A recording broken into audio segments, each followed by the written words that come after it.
De retour sur le plateau d'Africa 24 en direct de Conakry, en Guinée. Nous sommes sur ce plateau pour décrypter la journée électorale du 11 octobre. N'est-ce pas Thierry? Voilà, nous sommes avec 4 invités. Il y a 2 qui viennent d'entrer. Monsieur Dansa Kourouma, qui est le président du Conseil national des organisations de la société civile. Bienvenue. Monsieur Kourouma. Bonsoir.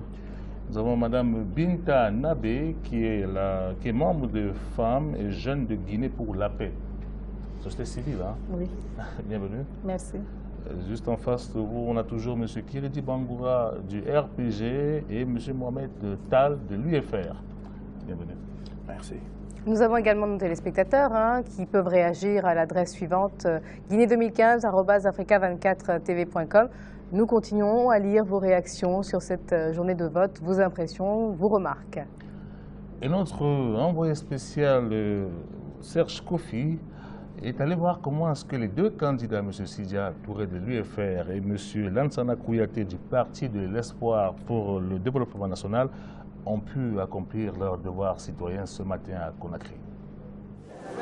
La masse de citoyens guinéens s'alignant pour accomplir leur devoir civique ce dimanche matin montre l'engouement autour de ce scrutin. Durant la matinée, les principaux candidats ont voté. À l'instar de Lansana Kouyaté, le candidat du PEDN, le Parti de l'Espoir pour le développement national qui a accompli son devoir de citoyen au quartier Matoto à Conakry. Je viens d'accomplir donc mon devoir civique.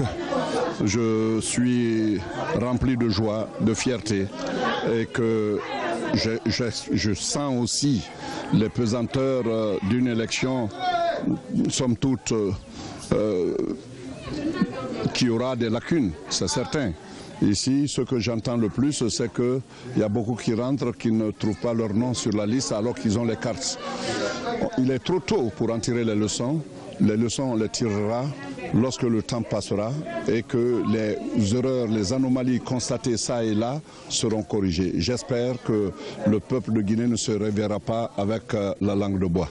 Sidia Touré, le candidat de l'Union des forces républicaines, a quant à lui voté du côté du quartier minière à Conakry. J'ai géré que des informations en provenance des différentes circonscriptions, des différents bureaux de vote, faisant état partout d'anomalies.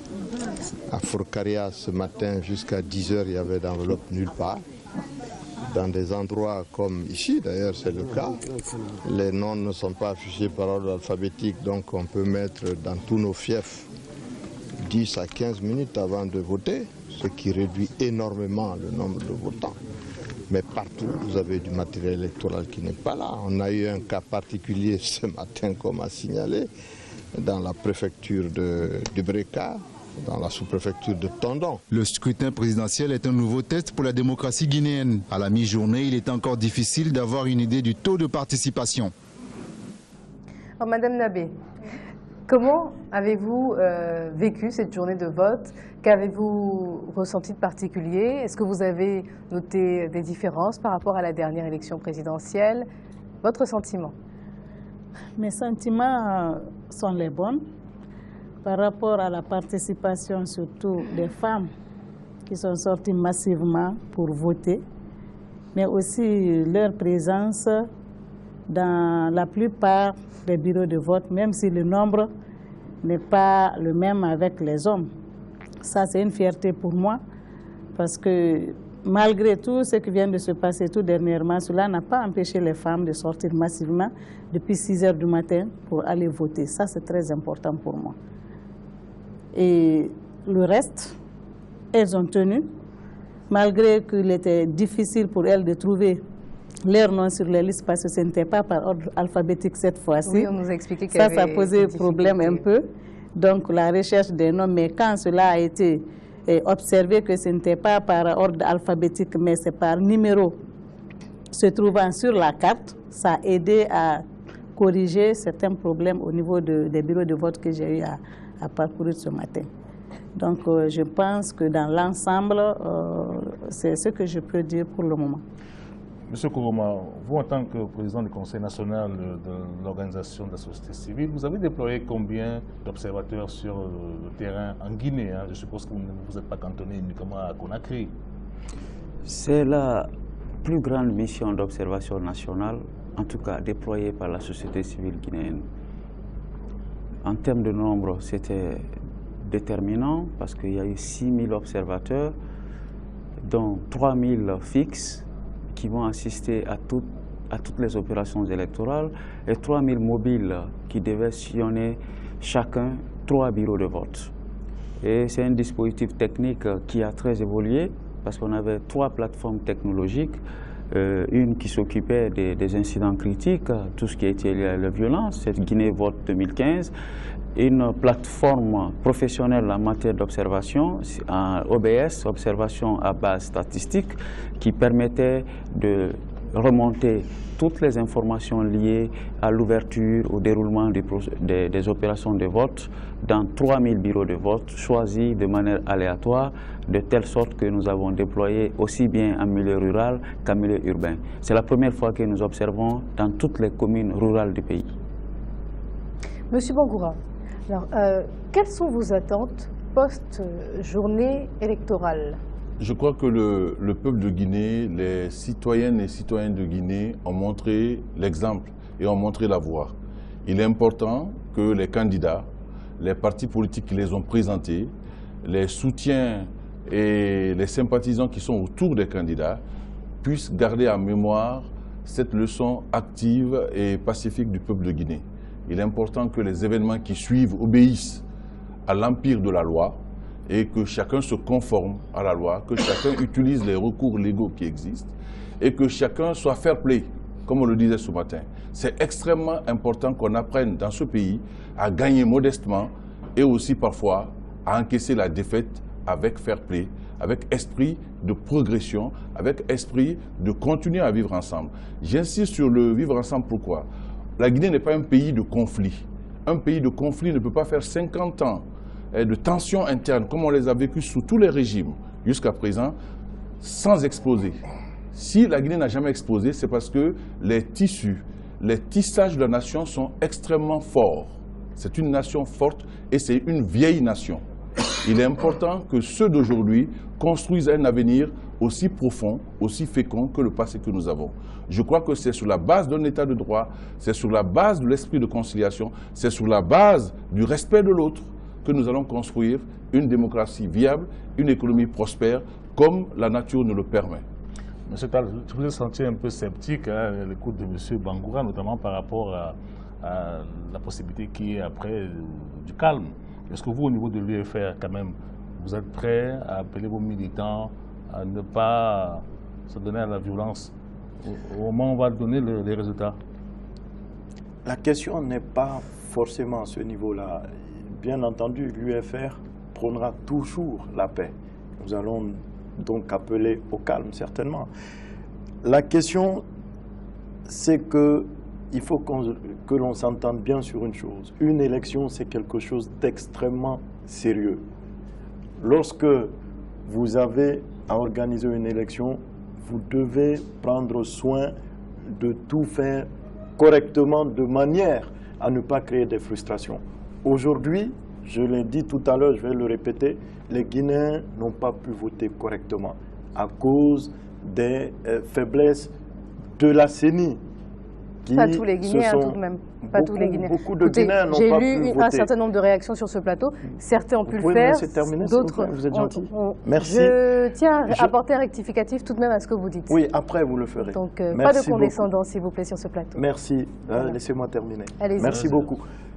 Donc, les Guinéens n'ont pas pu voter pour la plupart d'entre eux.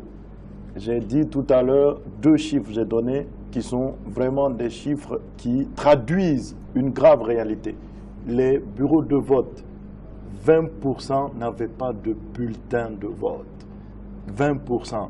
Si avec ça, c'est une part négligeable, vous trouvez, moi je ne comprends plus rien. Et 30% n'avaient pas d'enveloppe. C'est bien d'appeler à la paix, nous sommes tous attachés à la paix. Mais il faut aussi préparer les conditions de la paix. Il y a souvent beaucoup de difficultés qui résultent des conflits liés aux élections. Monsieur Bangoura vient de dire tout à l'heure son souhait que tout le monde suive les voies de recours prévues par la loi. D'accord, mais lorsque vous créer des conditions de frustration qui frappent une part importante des citoyens guinéens, vous ne pouvez pas prévoir forcément leur réaction. Les autres pays qui ont connu des problèmes, qui ont été secoués par des troubles post-électoraux, ils ne l'ont pas fait parce qu'il manquait de patriotisme. Ça ne s'est pas fait parce que les responsables politiques n'étaient pas attachés à la paix. C'est parce que là aussi, les gens se sont sentis frustrés, privés de leurs droits, et c'est ce qu'il faut éviter. Malheureusement, aujourd'hui, force est de constater qu'il y a eu tellement d'irrégularités que ça ne peut que créer des frustrations. Merci beaucoup. Madame Nabé, vous avez voté aujourd'hui? Oui, j'ai voté. Vous étiez sur le terrain? Oui. Alors, comment vous avez perçu justement l'ambiance?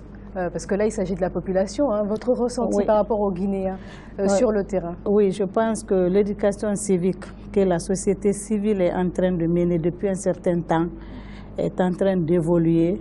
Et aujourd'hui, les Guinéens comprennent que exercer la citoyenneté est un facteur important dans les questions de droits de l'homme.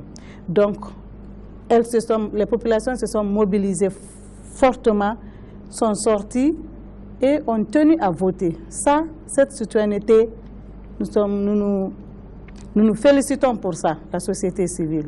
Et c'est ce qui prouve d'ailleurs la synergie, depuis hier, vous avez dû constater la synergie qui est là, entre les différentes grandes coalitions d'ONG autour du Conseil, au cours du regard citoyen, pour qu'ensemble nous puissions travailler et relever les défis par rapport aux élections. Sinon, ce n'était pas facile que toutes les organisations se mettent ensemble. Mais toutes les grandes organisations impliquées dans les questions électorales se sont mises ensemble et ont accepté de coopérer, de mettre les différentes chambres d'analyse technique et puis politique pour interpeller à chaque fois que les données qui ne sont pas bien sont remontées à notre niveau. Et cela nous a permis, moi particulièrement, je m'occupe au niveau de la chambre d'analyse mise en place par le regard citoyen. Je m'occupe de la participation des femmes, des personnes vulnérables, notamment les handicapés, les personnes âgées. Ces femmes, justement, est-ce qu'elles ont pu voter sans encombre ou elles ont rencontré des difficultés? Non, ils n'ont pas rencontré de difficultés parce qu'aucun observateur sur le terrain ne nous a remonté cela, alors que ça fait partie de la fiche. C'est un élément, c'est un indicateur sur la fiche d'observation que nous avons donnée aux observateurs sur le terrain. M. Dansa Kourouma, l'UFR parle de 20% des électeurs qui n'ont pas pu accomplir leur devoir citoyen. Vous, au niveau de votre groupement, vous avez l'impression que ça a été le cas? Écoutez, il n'y a pas eu certainement de difficultés sexo-spécifiques, mais il y a eu des difficultés quand même par rapport à certaines opérations qui ont été déroulées. Même si d'après nos rencontres avec la CENI a fait montre de beaucoup de disponibilité, de diligence à se précipiter pour corriger, apporter des éléments de réponse aux anomalies qui ont été constatées. Mais anomalies, il y en a eu par rapport sur le plan logistique, par rapport au déploiement d'un certain nombre de dispositifs dont le bulletin règle. Mais la toile de fond de toutes ces difficultés ou dysfonctionnements, c'est notre code électoral. Tous les Guinéens sont unanimes que le code électoral guinéen devrait être toiletté. Mais c'est vrai, à un certain niveau, le débat politique se détourne d'un certain nombre de réalisme pour s'accoubourter sur des questions qui n'ont pas d'incidence sur la performance technique des élections. C'est ça aussi la politique. Mais au-delà, les statistiques données, je me méfie beaucoup des statistiques parce que je suis médecin et par déformation, je travaille sur les élections depuis un certain nombre d'années.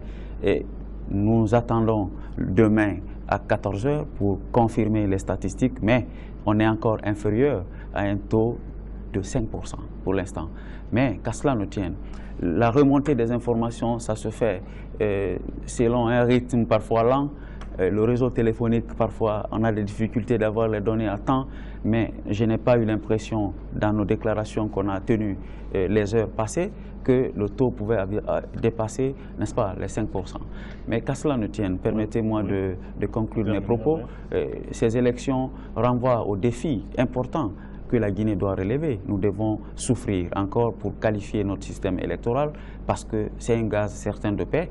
Mais deuxième chose, la CENI, cette fois-ci, est sortie un peu de sa carapace pour elle-même avouer un certain nombre de choses et se précipiter sur des mesures correctives. Nous saluons ça et les citoyens sont très regardants par rapport aux actes qui sont posés parce qu'avec enthousiasme, ils ont voté et avec responsabilité, ils sont en train d'assumer leur vision. On va revenir sur les enjeux de cette campagne électorale, de cette élection. On a suivi un peu tout ce qu'ont pu dire les différents candidats, 8 candidats, et c'est un reportage de Serge Kofi.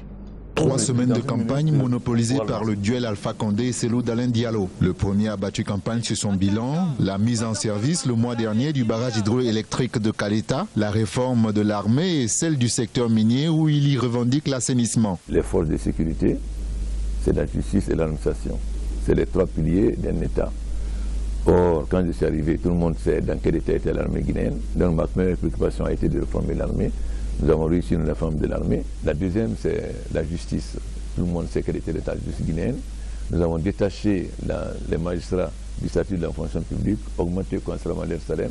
Et pour la première fois en 57 ans, la Guinée a enfin un conseil supérieur de la magistrature. Nous avons fait le recensement biométrique de l'administration. Nous avons été d'une administration pléthorique avec beaucoup de difficultés. Nous sommes en train de transformer l'administration. Donc, après la justice et l'administration, on pourra dire que la Guinée effectivement a un État. Indéniablement, l'opposition guinéenne possède une base électorale. Illustration lors des derniers jours de la campagne avec des grandes manifestations organisées à Conakry par l'Union des forces républicaines de Sidya Touré ou encore l'UFDG du principal leader de l'opposition, Cellou Dalein Diallo. Lors de cette campagne, ce dernier a mis en avant sa connaissance du pays et son expérience de gestionnaire, notamment sur les dossiers économiques. J'ai une expérience, j'étais directeur général de la Banque centrale. J'ai fait un travail important dans le cadre de l'ajustement structurel. J'ai restructuré le système bancaire, j'ai assuré sa surveillance, j'ai participé à la restructuration de la Banque centrale, j'ai participé à toutes les négociations avec les principaux partenaires qui devaient soutenir la Guinée dans le cadre justement de la mise en place de l'économie de marché. Je sais par expérience ce qui marche et ce qui ne marche pas. Donc je ne peux pas commettre les mêmes erreurs qu'Alpha Condé qui n'avait pas d'expérience, qui est de notre âge. Sidya Touré, le cavalier solitaire qui s'est défait de toute alliance politique, a misé sur une campagne dans les grandes villes du pays. Labé, Kankan, Kamsar et Kindia pour dénoncer le bilan du président sortant. Notre croissance a décru. Nous sommes un pays en déclin. Pour ça, je dis d'ailleurs qu'Alpha est le candidat du déclin national. Nous sommes passés de 3,8% à moins 1%. 5000 classes, je ne les ai pas vues. Moi, j'étais dernièrement dans mon village, là où j'ai fait mon école primaire, d'une école de 7 classes, à 3 enseignants. Lansana Kouyaté du PEDN a essayé de convaincre ses compatriotes sur un projet de société en 100 points. Marie-Madeleine Dioubaté du Parti écologiste, Papa Koli Kourouma de Génération pour la réconciliation, l'Union et la prospérité, Georges Gandhi Tonkara de l'Union guinéenne pour la démocratie et le développement et Faya Lansana Milimono ont tous opté pour une campagne de proximité. Alors, M. Bangoura, on vient de voir certains des candidats à cette élection présidentielle, qui étaient d'ailleurs sur ce plateau il y a quelque temps. Est-ce qu'avant même le dépouillement des votes, le jeu des alliances a déjà débuté? Encore une fois, le président de la République a un parti qui porte bien son nom, Rassemblement du peuple de Guinée. Et de toute sa carrière, en 2010 déjà, il a proposé aux Guinéens de partager un projet pour le pays, sans exclusion, en essayant ensemble de construire les fondamentaux de notre avenir. Et ça restera sa ligne. Il l'a dit, il l'a répété, que l'homme de sa génération, il fait partie de cette génération d'Africains qui nous ont donné ce qu'on appelle aujourd'hui le panafricanisme. Quand on a l'Union africaine aujourd'hui devant nos yeux, on pense que c'est évident. Ceux qui l'ont pensé, ceux qui ont agi pour cela, comme lui, l'ont fait quand ils étaient étudiants, très loin de leur continent. Ce sont des hommes d'avenir. Mais c'est vrai que... pour répondre à ma question. Je réponds à votre question. Vous savez, quand vous avez une vision, vous avez une culture, vous savez que souvent, l'avenir n'est lié ni à votre âge, ni au contexte dans lequel vous avez votre réflexion. Voilà un homme qui essaie de proposer aux Guinéens une vision d'avenir. Parce que si on ne réconcilie pas les Guinéens sur l'avenir, on ne peut pas les réconcilier sur le passé. C'est pour ça que le programme du président de la République a été de refonder l'État, en commençant par les forces armées, qui étaient à la fois notre force et notre faiblesse, en passant par la justice et les droits de l'homme. Il y a un ministre des droits de l'homme qui est dans ce gouvernement à qui il a été donné licence totale de remettre en cause toutes les mauvaises pratiques qui touchent aux droits de l'homme et de promouvoir toutes les bonnes pratiques qui permettre aux citoyens guinéens de jouir de leurs droits et d'être en face de leurs responsabilités. Et pour répondre à ma question, alors, M. Bangoura, on va y arriver peut-être. Alors, il s'agissait, peut-être que je vais vous rappeler le sujet, c'était des éventuelles alliances en cas de deuxième tour, bien en cas de second tour. C'est vrai que vous comptez gagner au premier tour. C'est le peuple de Guinée qui indiquera le terme de cette élection. C'est le peuple de Guinée qui décidera bientôt, très bientôt, s'il y aura deuxième tour ou pas. Mais quelle que soit la décision du peuple de Guinée, notre candidat, le président de la République, le professeur Alpha Condé, s'y pliera. Il a toujours fait. Dans des conditions plus difficiles qu'aujourd'hui, il a toujours respecté le scrutin et les résultats des scrutins dans ce pays. Et il le fera encore cette fois-ci. Et il tendra la main à tous les Guinéens qui sont capables de partager sa vision et de contribuer à la construction d'une Guinée unie et forte. Monsieur Tal, au niveau de l'UFR, parce qu'il faut qu'on parle déjà de l'éventualité d'un second tour, au cas où il n'y a pas de coup KO, hein, pour emprunter un peu à ce que disent ceux du RPG. Est-ce que vous êtes prêts, si vous n'êtes pas en premier, enfin, vous ne passez pas au premier tour, à faire cette alliance-là comme en 2010 avec l'UFDG? Je noterai simplement que lorsque vous avez parlé de coup KO, vous avez vous-même rigolé. C'est peut-être tellement ridicule qu'on ne peut pas ne pas en rire. En ce qui concerne donc la deuxième partie de votre question, notre candidat l'a dit à plusieurs reprises sur les différents médias, il est candidat pour gagner. Je ne sais pas pourquoi forcément on veut l'orienter vers tel ou tel candidat par anticipation. C'est un candidat transversal, pétri d'expérience, qui bénéficie de la confiance des Guinéens, qui a fait ses preuves par le passé, aussi bien en Guinée qu'ailleurs.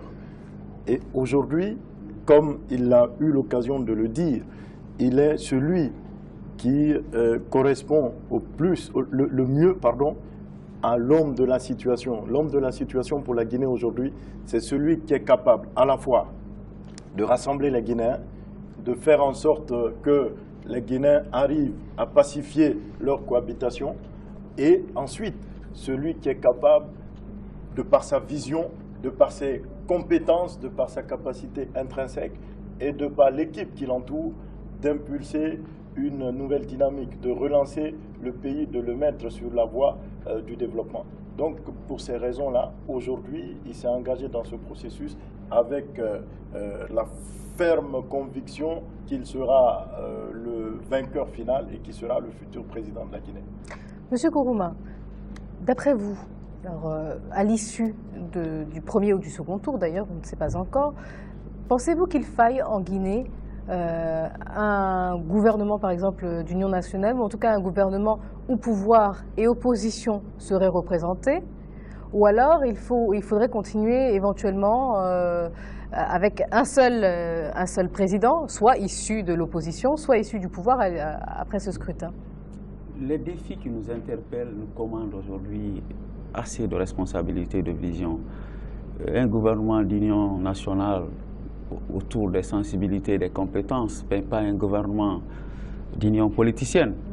Nous avons besoin de cadres compétents, bien que le choix doit être très équilibriste, pour que les différentes tendances politiques et les différentes visions, n'est-ce pas, sur la Guinée se retrouvent autour d'une même table pour pouvoir discuter parfois, même si les idées sont contradictoires, si ça s'inscrit dans la logique de l'avancée et du développement de la Guinée.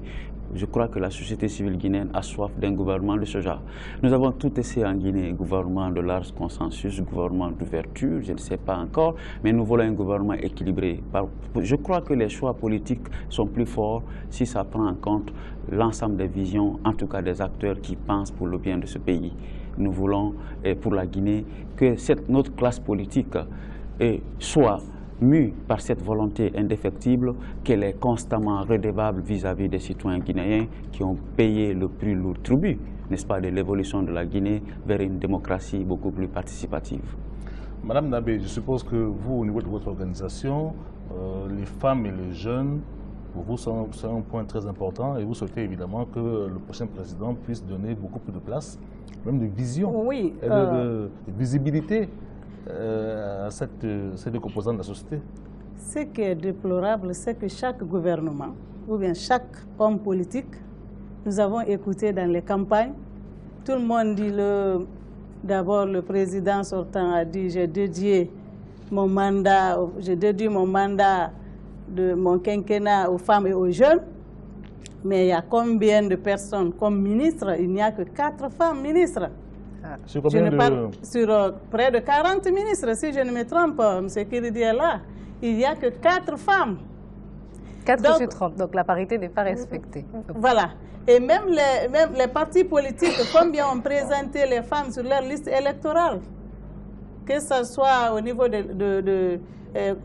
que ce soit au niveau des uninominales ou bien sur la liste nationale.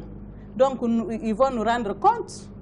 Donc, la jeunesse, nous savons tout ce qui a été promis et tout ce qui est en train d'être dit aujourd'hui, parce que cette fois-ci, nous avons suivi le discours de tout le monde, le discours politique, les discours de société qu'ils ont présentés, nous avons tous suivi et nous allons veiller. Pas pour rien que nous avons mis en place Fesegui. Fesegui, c'est une grande coalition de femmes et de jeunes. Donc, parmi les grandes coalitions nationales de femmes, les 17 font partie. Et nos alliés de tous les jours, nos alliés naturels qui sont nos enfants, nous allons travailler ensemble et nous allons veiller. Donc, ce que nous demandons, le nouveau président qui va être élu par le peuple de Guinée, est redevable aux femmes et aux jeunes. Et s'il doit y avoir un gouvernement, nous avons besoin d'un gouvernement de compétents, de femmes, et de jeunes aussi. De jeunes et d'hommes. Nous allons faire la comparaison, peut-être en confiant des postes à tout le monde, et après chacun va rendre compte, on va faire le bilan pour voir ce que ça va donner. Mais nous veillons, nous avons écouté tous les discours politiques, et nous avons tout recensé. Nous allons suivre aussi. Monsieur Bangoura avait quelque chose à dire par rapport à cela avant de... Non, quand même, malgré tout, notez le rajeunissement et la féminisation de la fonction publique faite par le président de la République. C'est la première fois dans notre pays que sur à peu près 5000 recrutements, c'est des jeunes de moins de 30 ans qui ont été recrutés. Et parmi les agents comptables de l'État. Combien sur 5000, sans vouloir vous interrompre? La totalité. Ça a été un choix politique. Donc 5000 personnes recrutées dans l'administration en dessous de 30 ans. Je crois 2100 jeunes médecins, énormément de jeunes dans la fonction publique comme administrateur civil. Ça a été un choix fait de rajeunir et de féminiser l'administration. Il reste beaucoup à faire dans ce domaine. Le président de la République est le premier à le reconnaître. Mais il faut nous aider à vous aider. Et je crois que vous le comprenez bien, il ne s'agit pas seulement de promouvoir une parité mécanique. Il s'agit de reconnaître les qualités des femmes, de donner aux femmes les mêmes rôles, avec les mêmes valeurs que les hommes. Et cela, le président de la République en fait un engagement, pas seulement pour cette campagne-là, ça a toujours été son choix. C'est le premier leader de notre pays qui a eu comme seconde dans son parti une femme, qui a toujours eu comme seconde dans son parti d'ailleurs une femme. Soit Radia Fatou Bangoura, soit Radia Nantou Konaté, c'est toujours des femmes qui ont joué le rôle de management direct du parti du Rassemblement. Monsieur Tal, pour terminer là-dessus au niveau de l'UFR. Non, au niveau technique, au niveau administratif. Madame, mais ce n'est pas le cas, malheureusement. Sur la question de la jeunesse et des femmes. Écoutez, l'UFR, c'est un parti qui a fait des femmes et des jeunes deux piliers de son fonctionnement.